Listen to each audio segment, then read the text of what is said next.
मुंबईतील सर्व नागरिकांची चिंता पावसानंतर पडलेल्या खड्ड्यांमुळे वाढली आहे।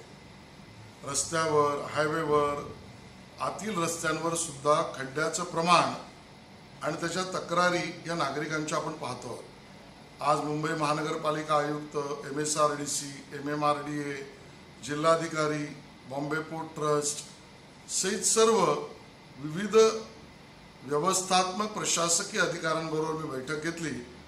सर्वसाधारणतः महानगरपालिकेकडे 8,500 खड्ड्यांच्या तक्रारी आल्या आहेत, त्या सोडून सुद्धा खड्डे त्या ठिकाणी आहेत आणि म्हणून या सर्व प्रशासकीय व्यवस्थांची संयुक्त बैठक घेऊन येणाऱ्या 3 दिवसात गणपतीपूर्वी सर्व खड्डे पूर्णपणे भरणे याबद्दलचे निर्देश दिले।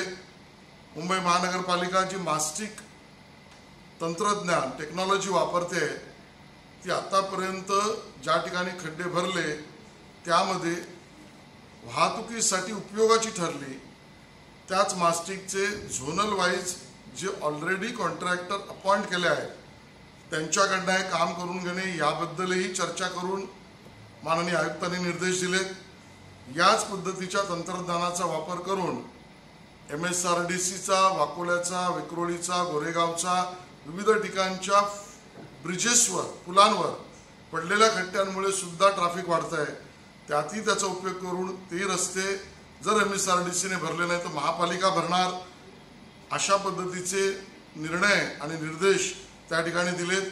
आणि त्यामुळे गणपती बाप्पा आपल्या येण्याआधी खड्डेमुक्त मुंबई करण्याच्या दिशेने आजच्या बैठकीत येत्या 3-4 दिवसात काम पूर्ण करून रिपोर्ट देण्याबद्दलचे निर्देश त्या ठिकाणी दिलेले आहेत।